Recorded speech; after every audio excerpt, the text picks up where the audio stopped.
Hello, everyone. Bonjour à tous. Welcome, and thank you for participating in today's technical briefing, which will provide an update on the recent credential stuffing attacks against GCKey and Canada Revenue Agency accounts. Je me présente, Alain Bellil, directeur des affaires publiques pour le Secretariat du Conseil du Trésor. My name is Alain Bellil. I am the Director of Public Affairs for the Treasury Board of Canada Secretariat. Today's session will begin shortly with remarks from Marc Brouillard, Acting Chief Information Officer of the Government of Canada, followed by Annette Butikofer, Assistant Commissioner of the Information Technology Branch and Chief Information Officer of the Canada Revenue Agency, and Scott Jones, Head of the Canadian Centre for Cybersecurity. They will also be accompanied by Lori MacDonald, Senior Associate Deputy Minister for Employment and Social Development and Chief Operating Officer for Service Canada. La téléconférence aujourd'hui commencera avec une brève déclaration de Marc Brouillard, dirigeant principal par intérim du gouvernement du Canada. Annette Butikofer, sous-commissaire principale de la Direction générale de la technologie de l'information et dirigeante principale de l'information de l'Agence du revenu du Canada, suivi de Scott Jones, chef du Centre de cybersécurité du Canada.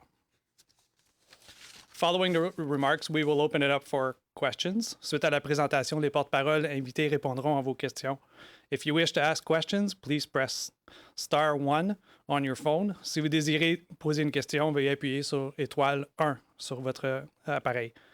Statements made during today's technical briefing are for attribution. Les renseignements fournis au cours de la présente session d'information sont pour attribution. Procédons donc à la séance d'information. Let's begin today's technical briefing. Over to you, Marc. Good morning. As I mentioned, my name is Marc Brouillard, and I'm the acting CIO for the Government of Canada. I'm joined by my colleague Poti Duncan, head of our cybersecurity division at TBS. Le gouvernement du Canada, comme tout autre gouvernement et organisation du secteur privé dans le monde, doit faire face à des cyber-risques et des cybermenaces continues et persistants.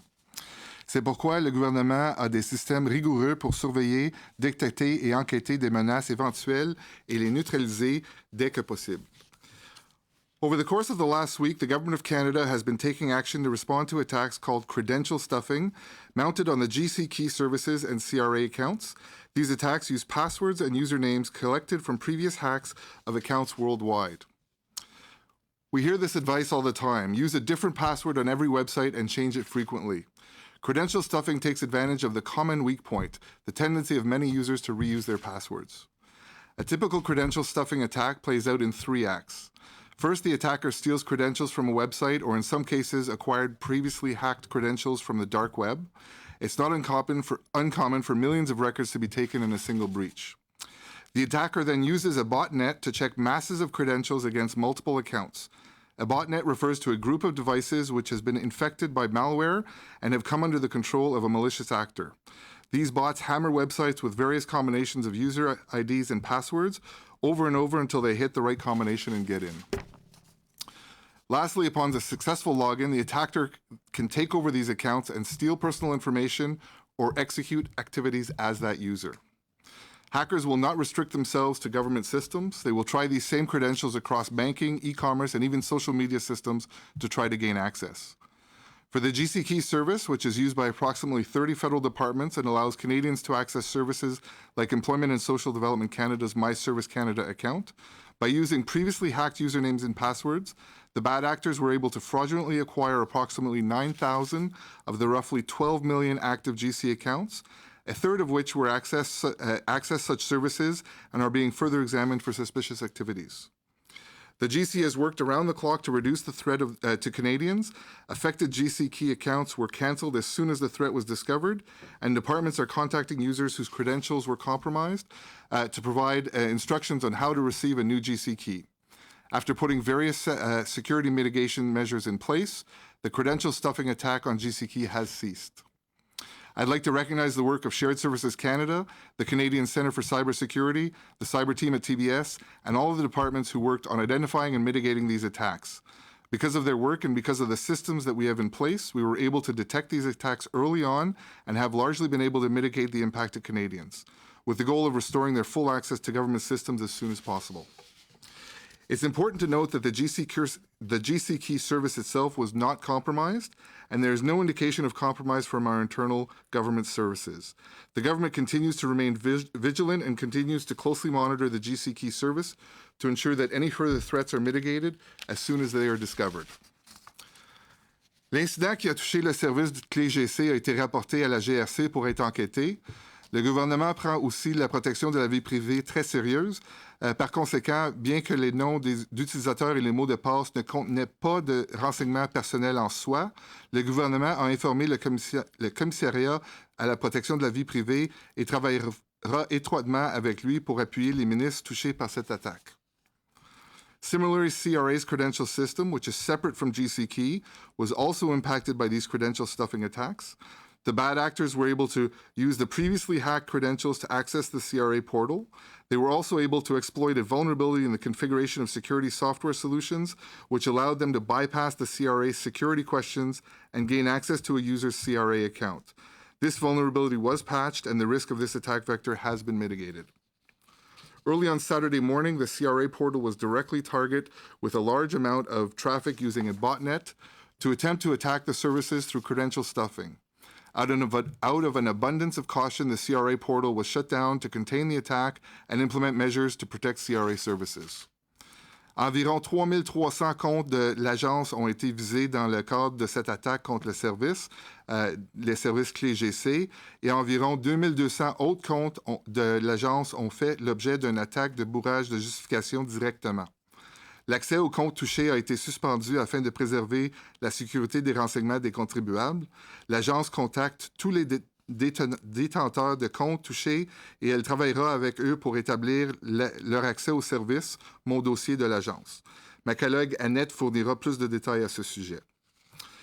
The GC takes security and privacy very seriously. The government continues to monitor the situation to ensure that prompt mitigation responses are applied as soon as the threat is detected. Afin de réduire les risques d'être touchés par ce type de cyberattaque, il est très important que tous les Canadiens et Canadiennes restent vigilants.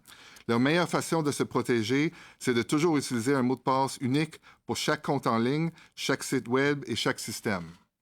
Nous reconnaissons qu'il peut être difficile à gérer tous ces mots de passe. Nous encourageons les gens d'utiliser des outils qui permettent de créer, stocker et se souvenir des mots de passe en général. Nous encourageons aussi fortement tous ceux dont les comptes ont été visés d'examiner les renseignements personnels détenus par les autres comptes pour s'assurer qu'ils n'ont pas été modifiés ou de mettre à jour leur mot de passe. Si vous voyez quelque chose qui semble hors de l'ordinaire, communiquez avec les fournisseurs de services en question et alertez-le que votre compte a possiblement été compromis. I'll say it again. If your account has been affected, we strongly encourage you to review your personal information on other accounts such as banking, e-commerce, and social media to make sure nothing has been changed. And then update your passwords. If you see anything that looks out of the ordinary, contact the service providers and let them know your account may have been compromised. The Government of Canada takes security and privacy very seriously. We will continue to monitor the situation to ensure that all possible threat mitigation responses are applied. Thank you. Good morning. My name is Annette Butikofer, and I am the Assistant Commissioner of the Information Technology Branch and Chief Information Officer at the Canada Revenue Agency. I am accompanied by my colleagues from the CRA, Maxime Guenette, Assistant Commissioner of the Public Affairs Branch and Chief Privacy Officer, and Jillian Pranke, Deputy Assistant Commissioner, Assessment, Benefit and Service Branch. I can confirm that the Canada Revenue Agency was impacted by 3 cybersecurity incidents that may have allowed fraudsters to access the CRA My Account of certain individuals. In total, approximately 5,600 accounts out of about 15 million may have been impacted by these security incidents. The first incident involved approximately 3,400 CRA accounts from the GCKey incident. The second incident involved an attempt to access taxpayer accounts directly through CRA services involving over 2,000 taxpayer accounts. This was detected last week and immediately shut down. As Marc mentioned, the bad actors were able to exploit a vulnerability in the configuration of security software, which allowed them to bypass the CRA security questions and gain access to a user's CRA account. The third incident occurred over the weekend. As a result of this incident, the CRA chose to take the precautionary measures of temporarily suspending online services. It is important to know that in all cases, the usernames and passwords that were used were acquired by fraudsters in previous third-party data breaches. Il est important de mentionner que dans chaque cas, les noms de utilisateurs et les mots de passe utilisés ont été obtenus par les fraudeurs lors de piratage de données précédents liés à la protection des données par un tiers. The CRA is continuing to analyze this incident. Law enforcement assistance has been requested from the RCMP and an investigation has been initiated. Il va de soi que l'Agence du revenu du Canada continue d'analyser les deux incidents avec ses partenaires gouvernementaux. Je m'excuse, les trois incidents avec ses partenaires gouvernementaux. L'aide de la GRC a été demandée et une enquête est en cours. The CRA takes the protection of taxpayers' information very seriously. The confidence and trust that individuals and businesses have in the CRA are the cornerstones of Canada's tax system. Our teams have been working around the clock to resolve these issues and protect the confidential information of Canadians. Several immediate measures have been put in place. First and foremost, the accounts of impacted individuals have been revoked, and each person will receive a letter from the CRA explaining how to confirm their identity in order to protect and restore access to their CRA account. To prevent access to other government online accounts, the link between my CRA My Account and My Service Canada account has temporarily been disabled. And as previously mentioned, as an additional precaution, the CRA has temporarily disabled online services. Our online and interactive voice response options for individual taxpayers currently remain offline. However, we are targeting a reactivation of those services by midweek. We now have My Business Account back online with additional security measures. Employers can confidently apply for the Canada Emergency Wage Subsidy Period 5 as planned. We know employers are counting on these funds. To prevent these kinds of cyber attacks, Canadians are strongly encouraged to avoid reusing passwords for different systems and applications. The CRA highly encourages taxpayers to use unique passwords for their CRA and banking accounts. Pour réduire le risque d'être touché par ce type de cyberattaque, l'agence encourage fortement les Canadiens à éviter d'utiliser le même mot de passe dans d'autres systèmes et applications. L'agence exhorte également les contribuables à utiliser des mots de passe uniques pour le compte bancaire et le compte de l'agence. Additionally, once the portals are reactivated, we strongly recommend that all CRA My Account users enable email notifications as an additional measure of security. This service notifies taxpayers by email if their address or direct deposit information has been changed on CRA records. These notifications act as an early warning to Canadians of potential fraudulent activity on their account. Canadians who receive these alerts but have not authorized any changes should contact the CRA immediately. The CRA also encourages individuals who know they have been affected to call us as soon as possible at 1-800-959-8281 to discuss the new security measures that have been put in place. However, we ask that individuals not contact us simply to ask if they have been affected, as this can cause additional wait times for Canadians who urgently need to reach us. De plus, nous encourageons les gens qui savent avoir été touchés par cet incident à appeler la ligne 1-800-959-8281 afin de discuter des mesures qui sont mises en place pour assurer la sécurité de leur compte, et ce, le plus rapidement possible.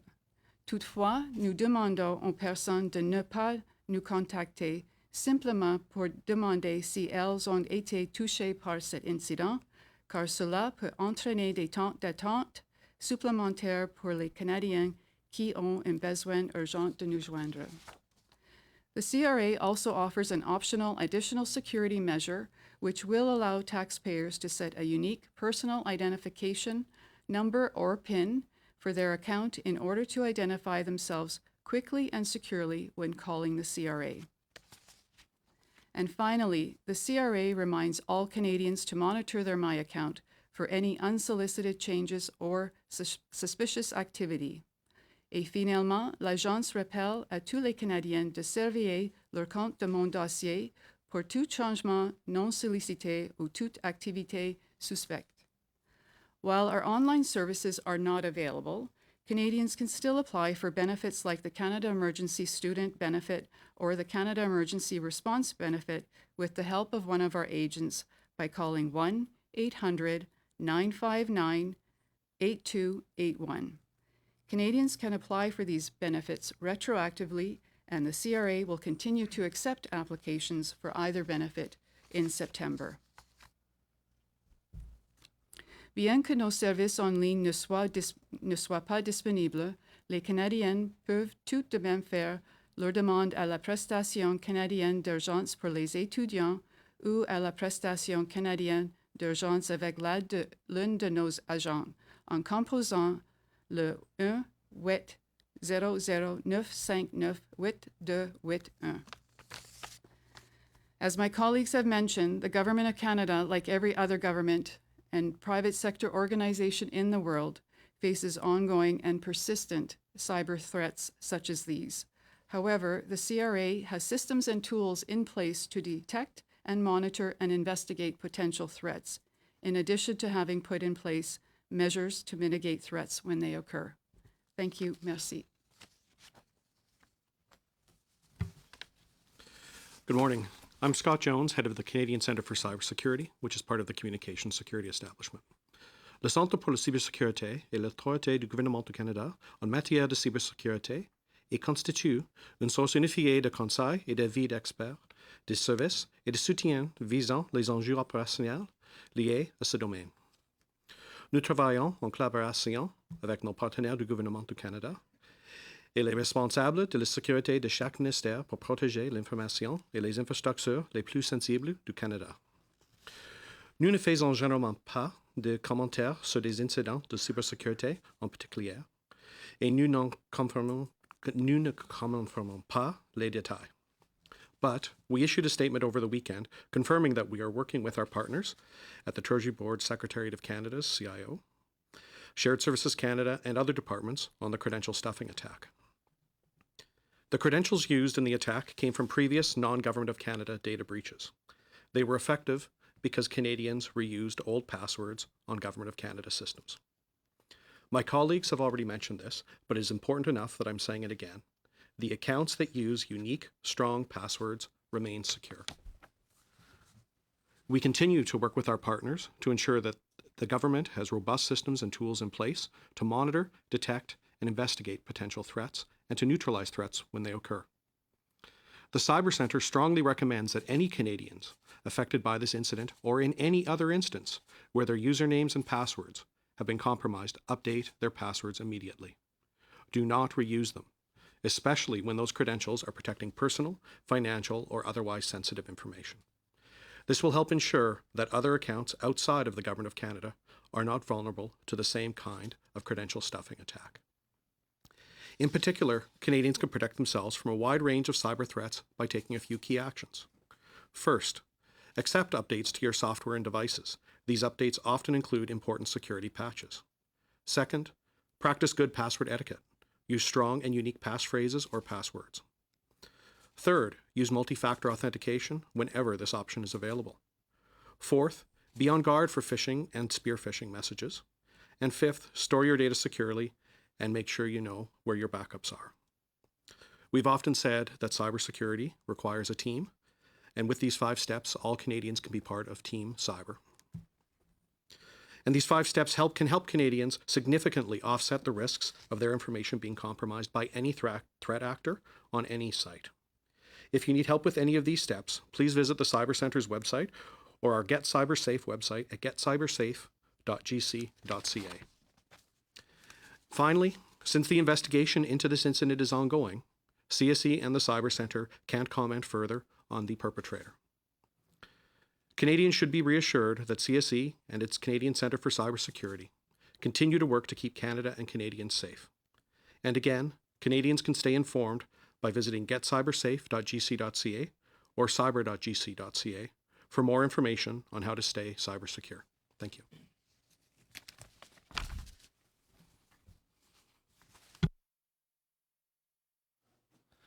So we'll now open the line to questions. Please identify yourself and include the media outlet you are representing. We'll be taking your questions in both official languages.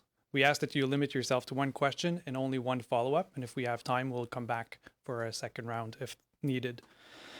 Veuillez vous nommer ou nous dire quel média vous représentez et nous vous demandons de vous limiter à une question et une question de suivi seulement. On pourra revenir par après s'il y a d'autres questions puis il reste du temps. Vous pouvez poser vos questions dans l'une des deux langues officielles. Alors, je me tourne vers la modératrice. Est-ce qu'il y a des questions au téléphone? Thank you. Merci. Please press star 1 at this time if you have a question. Veuillez s'il vous plaît appuyer sur étoile 1 maintenant pour poser une question. La première question est de Émilie Bergeron de l'agence QMI. À vous la parole. Oui, bonjour. J'aimerais savoir, vous avez mentionné que les Canadiens qui perçoivent la PCU et la PCUE vont pouvoir continuer de la percevoir. Est-ce qu'il peut y avoir des interruptions ou des délais supplémentaires?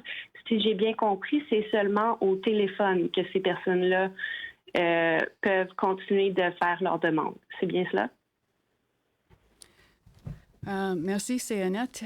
Oui, c'est possible de faire une application au bénéfice de CERB et de CESB avec un agent de téléphone. Maintenant, nos services de mon compte ne sont pas disponibles, mais j'espère que le service va être disponible presque mercredi ou demain. OK, je suis pas sûre de comprendre. Donc, vous voulez dire, pour le retour des services en ligne, ça serait mercredi et jeudi. Et ma question, c'était, est-ce qu'il va y avoir un délai dans... Est-ce que les gens vont attendre plus longtemps avant de recevoir leur prestation? Le délai pour faire une application, c'est seulement 1 ou 2 jours si une personne fait une application aujourd'hui. Mais si une personne a fait une application avant, il n'y avait pas un délai. Yes, Merci. Merci. We're working right now to restore the My Account and Represent a Client service at the present time. We are expecting that these services will be up by midweek, Wednesday. Thank you. OK, on peut y aller avec la prochaine question. Thank you. The next question is from the Canadian Press. Please go ahead. À vous la parole. Yes, good morning. You mentioned that the RCMP had been called in to investigate. Can you tell us exactly when the RCMP was notified and when they began investigating?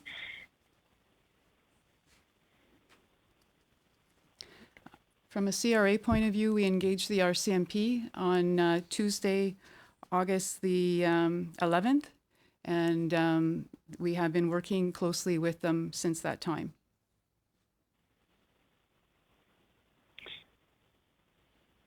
Now, Canadians did not learn about this until much later. Why were Canadians not notified sooner about this, given that the RCMP was called in on Tuesday? And just as a secondary point to that, you seem to be suggesting Canadians are at fault for all of this because they didn't follow proper password protocol. But is CRA or any other element of the government revisiting its security measures given what has happened? It's Marc Brouillard here. So we're constantly evaluating our security posture and addressing issues, adding mitigations. This is an ongoing challenge. The very important thing to recognize in this particular case is this is not an attack where a hacker is trying to go through the back door. They are going into the system just like normal users. They are applying credentials just like normal users. So it's very hard to detect that pattern from all of the good traffic. So it is a challenge when we look at them, but we have systems to monitor and look for these behaviors and identify when patterns don't seem to make sense. And that's how this particular vulnerability, or this particular attack, I should say, was identified. And then once it was identified, we have put mitigations in place to start to address it and prevent it in the future. The challenge we have is we have to allow regular users to be able to log into the system, so this is a normal function that has to continue. So identifying the good from the bad is one of the ongoing challenges that we're working on. Merci. Prochaine question, next question. Thank you. Merci. The next question is from Howard Spellman from IT World Canada. Go ahead. Hi, I've got a question, I think, for Marc. I'd like to know why a long time ago the government hasn't mandated two-factor authentication for all customer logins. Two-factor authentication would have blocked, I believe, credential stuffing attacks. Some two-factor authentication systems would have prevented this, especially those where you're required to have a key or a device. But that is something that is challenging. Not everyone can have those things.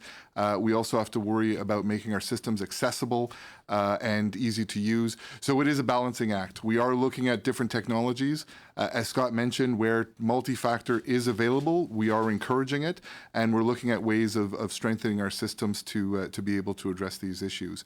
One of the ways that the CRA had implemented was exactly what we talked about, the security question. We have other things in place as well. So we're continuing to evaluate that posture and addressing it as we go. What was you said there was a software misconfiguration? What was that? So I can't get into the specifics because I don't want to divulge the security configuration of our systems, but there was a vulnerability that was exploited. It was discovered and it was patched, and it no longer is a vulnerability on our systems. Thank you. We'll take one more question on the line, and then we'll come to the room for questions here. Moderator? Thank you. Merci. La prochaine question est de Jacques-Audrey Charbonneau de Radio-Canada. À vous la parole. Oui, bonjour. Peut-être une autre question pour M. Brouillard, si vous pouvez aussi expliquer en français, là, puisque les autres réponses n'ont pas été faites en français. Je me pose la question, vous dites que les attaques sont survenues, les données qui ont été utilisées par les pirates provenaient des attaques précédentes. Est-ce qu'on a une idée du lien des autres attaques précédentes? Je pense qu'il y a beaucoup de gens qui pose la question par rapport au fil de données chez Desjardins, chez Capital One, chez toutes sortes d'autres institutions bancaires. Est-ce qu'on a une idée s'il y a un potentiel lien? Alors, c'est possible qu'il y ait un lien, mais on ne veut pas deviner à ce moment-ci. Mais aussi, l'autre chose que je peux dire, que c'est souvent dans ces attaques-là où que les informations sont revendues sur le dark web, c'est une accumulation de plusieurs. Alors, il sera possible qu'on ne sera jamais capable de préciser exactement la source. Mais c'est quelque chose qui fait partie de l'investigation de la GRC. OK. Puis, justement, juste pour revenir sur le fait, tout à l'heure, en anglais, on a mentionné que la GRC a été informée le 11 août dernier. Comment se fait-il qu'on ait attendu qu'il y ait une troisième attaque qui survienne en fin de semaine pour informer les Canadiens? Alors, je dirais que priorité numéro 1, c'était de protéger les Canadiens, alors de déactiver les comptes. Priorité 2, c'était de contacter la GRC, de commencer les investigations, de commencer à regarder qu'est-ce qui se passe. Priorité 3, mettre en place les mitigations dont je parlais.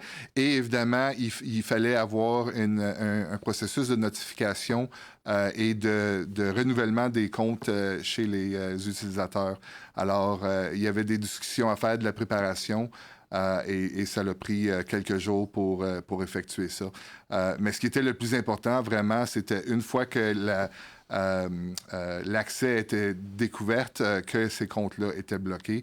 Alors, c'était vraiment ça la priorité. Merci. On va prendre des questions dans la salle.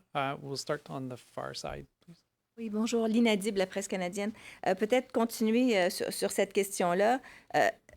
Vous l'avez su mardi, mais le système n'était plus disponible en ligne seulement en fin de semaine. Est-ce que c'est parce que c'était différent? Je comprends que vous avez désactivé les comptes touchés, mais pourquoi est-ce que c'est seulement en fin de semaine que vous avez arrêté, que le système a été suspendu? Oui. Alors, je donnerai ma parole à ma collègue, mais je dirais c'est important de comprendre qu'il y a deux systèmes d'impliqués. Il y a le système GCKey et les systèmes de CRA. Alors, les événements et les mitigations étaient sur des échéanciers différents pour ces deux systèmes-là. So, Annette, if you want to talk about the CRA events. Oui.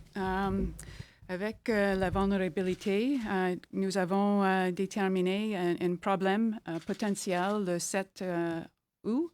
Et après ça, nous avons déterminé, oui, c'est vraiment une vulnérabilité et nous avons pris les actions pour résoudre le problème. Après ça, j'ai décidé de contacter le GRC parce qu'il y a un potentiel de fraude. Puis, nous avons fait des changements système, nous avons ajouté des contrôles de sécurité. Et nous étions très confidents que le contrôle était bien, mais après le changement de GCKey, nous avons remarqué l'action d'une attaque le samedi, le 16 ou le 15 août, et nous avons décidé de bloquer et fermer nos portails parce que il y a beaucoup d'activités, environ 300 000 attaques de nos systèmes et je m'excuse, nous ne sommes pas certains que le système était protégé. Et nous sommes très intéressés en la sécurité des données des Canadiens et nous avons décidé de fermer les portails. OK. Puis juste des questions pratico-pratiques. Quand vous dites 9 000 comptes, est-ce que ça comprend les 5 600? Ou c'est 9 000 plus 5 600. Et attendez, parce qu'après ça sera plus mon tour. Et puis, à la question précédente de QMI, à madame, elle demandait si les paiements pour la PCU ou la PCUE vont être retardés à cause de ce problème. Et à ça, vous n'avez pas vraiment répondu. Nous avons des contrôles pour vérifier les paiements les bénéfices, mais je pense qu'il n'y aura pas un grand délai des paiements. C'est juste pour vérifier que la personne qui a demandé un paiement est vraiment la personne qui a besoin de ce paiement. Et sur les 9 000, c'est-tu 9 000 plus 5 600? Alors, c'est un peu compliqué parce qu'il y a les deux systèmes. Il y a 9 000 comptes sur le GCKey qui ont été affectés. CRA ont mentionné 5 500. De ce chiffre-là, 3 300 étaient de provenance du GCKey. Alors, en total, ça fait 11 200. We'll go over here. Hi. In all that you said, I'm not hearing an apology. I understand that Canadians have to take some responsibility for the type of passwords that they're using, but there was a flaw that you had to fix on your system. And so I want to use that as a launching pad to ask you two things. are you going to be offering any assistance to Canadians whose accounts were compromised and are freaking out that they're going to be victims of identity fraud? And then just finally, are there any other ways that they're vulnerable in this point in time? Should they be worried about other services, whether it be government, whether it be businesses, whether it be whatever, that they should be reviewing right now? If you want to offer any advice, are you going to offer any assistance, and are you going to offer apology? So I would say that those citizens that are worried about it, they already are, or they already have been victims. The credentials were stolen at some point in the past, and these attackers are reusing them. It's not a matter of being sorry or not sorry. Of course, this is not something we want to happen, but we are reacting to those attackers and addressing them and mitigating those services as much as possible. And that does include supporting Canadians, and I'll turn to Annette and maybe also Lori if she wants to talk about ESDC. There is a large measure of how do we support the users and how do we support them in getting back online and getting their services. To the advice side, it's what we said. If you've been a victim here, there's a good chance you are a victim elsewhere as well. Check your bank accounts, check your social media, check your e-commerce systems, because the attackers will use those wherever they can, and they have quite sophisticated systems. We believe that the large amount of this is sort of, I don't want to say normal course, but it is something that happens on a fairly frequent basis, and it's because we have the tools capable of detecting that we were able to address them. So from a CRA point of view, if we have identified through our analysis of all of these accounts that there has been identity theft or fraud, CRA will provide assistance through our public affairs branch, our chief privacy officer. We'll offer credit protection if that's necessary and take all assurances to ensure the account is made whole. So no apology. I want to ask you, you said that these are bad actors. Are they based domestically? Are they foreign? Are you still looking into that? Are you ruling that out? Can you speak to that? That's a matter of the current investigation, so we can't speak to that. So you're not ruling it out? It's something you're looking into? Of course. The RCMP will be looking at the source. Is that your question? Yeah, whether it's a foreign or domestic source. Absolutely. The source of the bad actors, yes, they're going to try to determine if they can find out where they're coming from, for sure. Okay, thank you. Thank you. We'll take another question from the room. Yes, good morning. Thank you so much for being here and taking our questions. Noah Richardson from CTV National News. You've talked about how these were bad actors entering in through the front door with information that had already been stolen. So when we have a record number of Canadians using your online platforms to apply for things like the wage subsidy, for CERB, for EI, for other government programs that have been unveiled during the pandemic, why weren't proactive steps taken before this happened to ensure that this didn't happen? We already knew that this information had been stolen, had been obtained in other breaches. So why wasn't the government doing anything proactively to prevent this from happening? So, as I said earlier, we are always looking at ways of mitigating risk. There's always a threat assessment on the horizon. CRA had the secondary security question in place. There was other things that we are doing. So we are always doing things to make sure we're protecting our systems. We'll evaluate this threat and make adjustments as necessary if we feel that we have to. And as a follow-up, various tech giants over the last number of months have been announcing plans that they are putting in place this fall to protect security. I know Apple is implementing a system that will essentially tell users when they're signing up for an online platform if their password has been used before in another place. So I'm just wondering what the government of Canada is considering in terms of proactively improving its software, its online platforms, so that when new users or existing users are modifying their accounts, they may get notifications that say, hey, this password has already been used before, or you're using this password somewhere else. So we always look at new technology as it comes out. As I mentioned earlier, we have to really make sure that no Canadian is left behind. So when we apply technology or when we take advantage of technology, we have to make sure we're not going to disconnect any subset. So, for example, if it's something that only works on newer technology, how do we support people that are on older technology? So often what that means is we have a multi-tiered approach and we look at taking advantage of those technologies where possible. And this isn't a follow-up, but I'm just wondering if you could please repeat in English the specific breakdown, just because I think there is still a bit of confusion. So if you could just in English repeat the breakdown between the number of accounts from CRA versus the Government of Canada and the total number. All right, so 9,041 was the MyGCKey impacted accounts. And that was across those 30 departments. CRA had 5,500 thereabouts, of which we believe 3,300 was the source was the MyGCKey. So that puts a total at 11,200 because of that overlap. Thank you. Before we go to the next question, I'll just turn it over to Lori, who wanted to add something.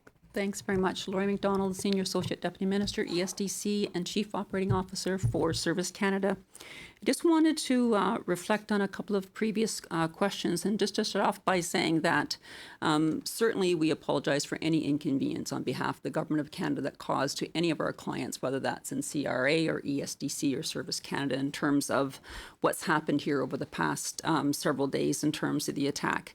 I also want to reiterate that both CRA and ourselves took immediate action to stop this attack, working with our partners in order to ensure that, in fact, people's information and accounts were not compromised. So as an example, we immediately worked with our third-party provider to put a solution in place within a matter of hours. We monitored all of our online services beyond the ones that were compromised, but in fact, all of our services within our departments to ensure that there were no additional impacts in terms of that.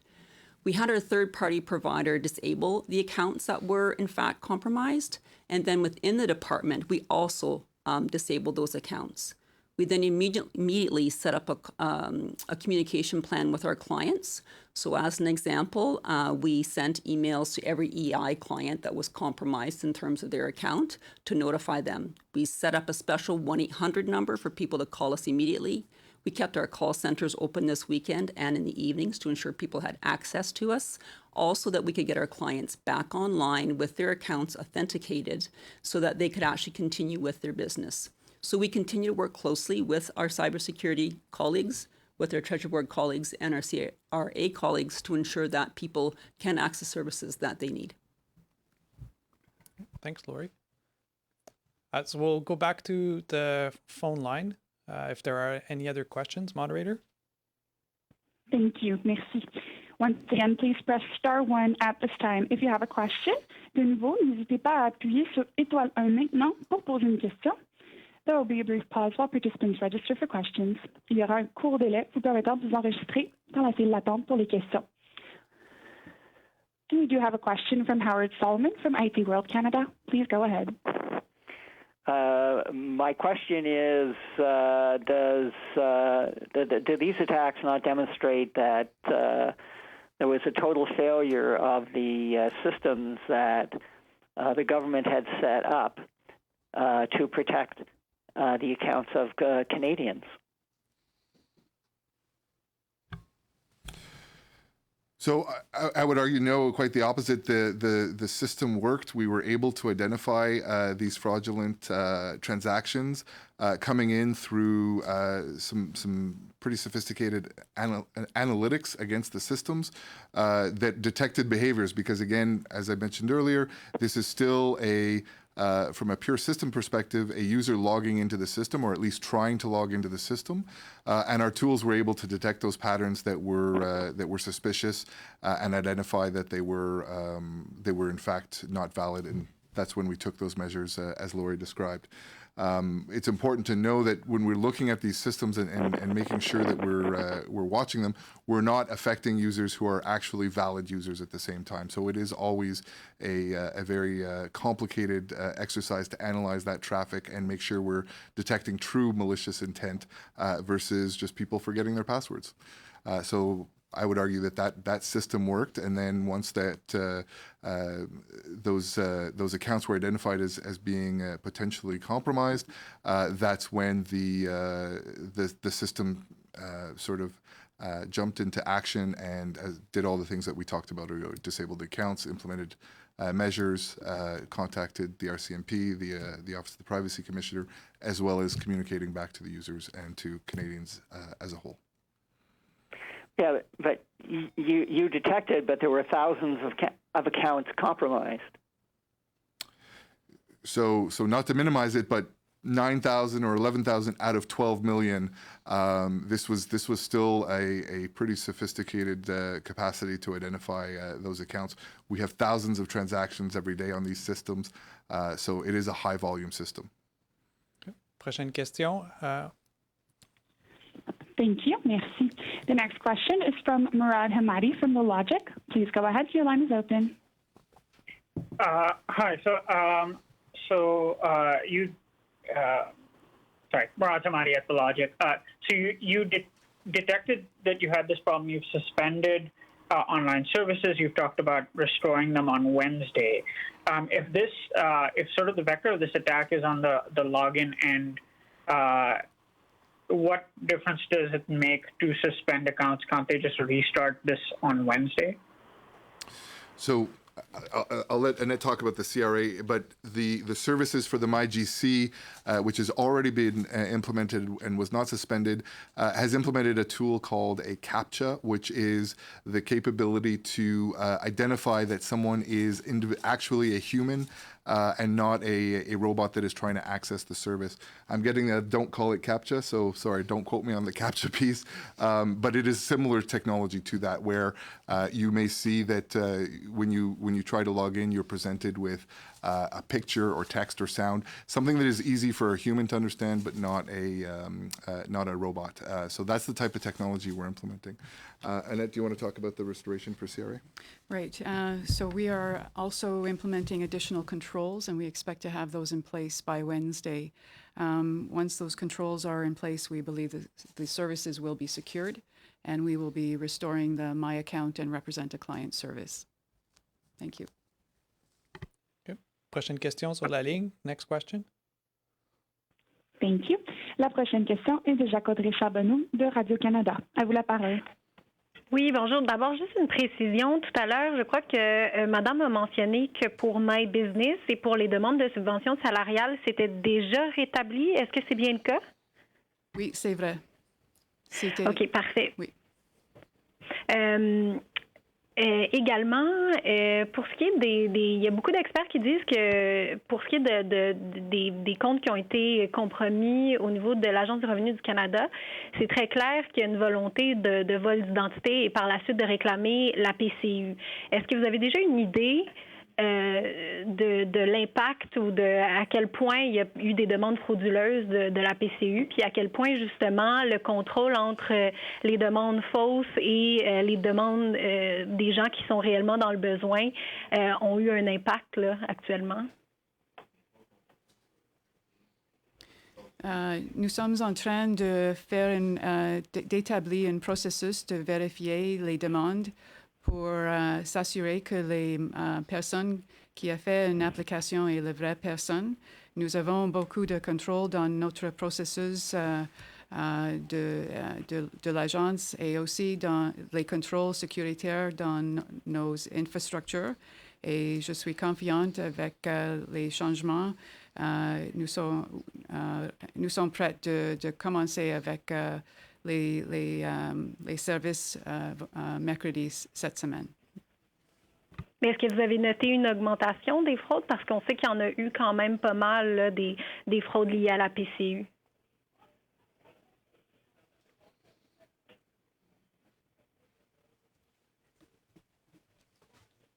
Excusez-moi, c'est Maxime Guénette de l'Agence du revenu. Juste pour dire, on est toujours en train de faire l'analyse de ces transactions-là. Donc, à l'heure actuelle, on n'a pas des chiffres officiels à fournir par rapport au montant financier qui aurait pu être déboursé à des fraudeurs. L'analyse est toujours en cours du genre de transactions qui auraient pu avoir lieu sur les comptes qui ont potentiellement été affectés par les incidents cette semaine. Merci. I think we have time for maybe one or two more questions. Are there any other questions on the line before we turn back to the room? There are no further questions on the telephone lines. All right, so last question here for la presse canadienne. Oui, merci. Je voudrais savoir comment est-ce que les gens sont avertis, ces 11 000, parce que là, quelqu'un a parlé de courriel envoyé. Ils savent comment, ces gens-là, que leurs comptes ont été touchés. D'envoyer une lettre cette semaine.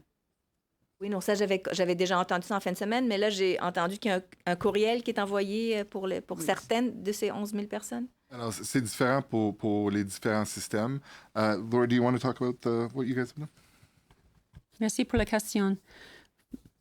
For ESDC, we've actually have email addresses for the vast majority of clients. So we have emailed them. We also have a call-out service in place to call people to contact them. We set up a special 1-800 call center number, and we will also be sending letters. So we have multiple ways of contacting clients and have commenced that immediately starting last Friday. Tandis que les gens de l'Agence du revenu du Canada, c'est seulement par la poste. C'est ça? OK. Merci. Thank you, everyone. This will conclude today's technical briefing. Any additional questions can be directed to the Treasury Board Secretariat or to one of the organizations represented today. La séance est maintenant terminée. On vous remercie de votre participation. Si vous avez d'autres questions, n'hésitez pas à communiquer avec le Bureau des relations avec les médias du Secrétariat du Conseil du Trésor ou avec une des organisations représentées aujourd'hui. Alors, merci. Bonne journée.